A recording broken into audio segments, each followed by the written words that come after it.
था भगवान जय श्री राम तो क्या जाता, रोटी कहाँ से मिलती। पश्चिम बंगाल में आजकल श्री राम के नारों पर खूब सियासत हो रही है। ममता बनर्जी और बीजेपी के बीच टकराव अपने चरम पर है। प्रधानमंत्री नरेंद्र मोदी के कार्यक्रम के दौरान पश्चिम बंगाल की मुख्यमंत्री ममता बनर्जी की नाराजगी एक बार फिर सामने आई है। दरअसल कार्यक्रम में जय श्री राम के नारे लगने से नाराज ममता बनर्जी ने आगे बोलने से इनकार कर दिया। ममता ने बमुश्किल 1 मिनट का भाषण दिया और मंच पर पीएम के बगल में जाकर बैठ गईं। दरअसल जब ममता बनर्जी अपने संबोधन के लिए मंच पर चल रही थीं, उसी दौरान नीचे खड़े लोगों ने जय श्री राम और भारत माता की जय की नारेबाजी शुरू कर दी, जिस पर ममता भड़क गईं और अपना भाषण रोक दिया। अब इस मामले पर यूपी में भी खूब सियासत हो रही है। उत्तर प्रदेश के मेरठ के बीजेपी नेता विनीत अग्रवाल शारदा ने ममता बनर्जी पर खूब निशाना साधा।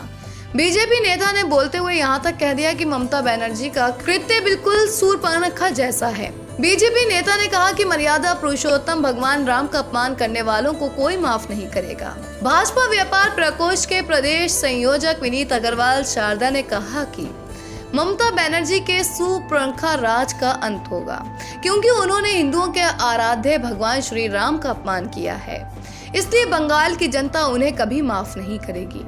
विनीत शारदा ने कहा कि भगवान राम का ये अपमान ममता बनर्जी को भारी पड़ेगा।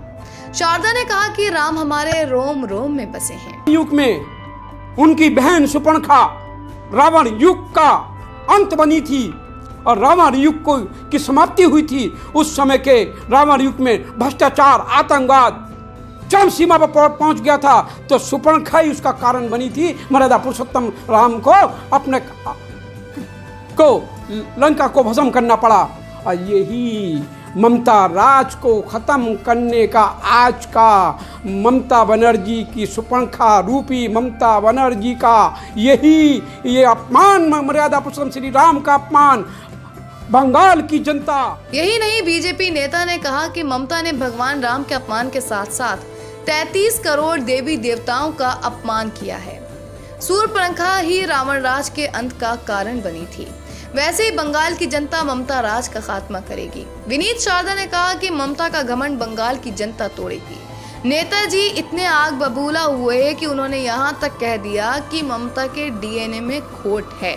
बीजेपी लीडर ने कहा कि सूर्पणखा रूपी ममता की आज की वाणी उनके पतन का कारण बनेगी।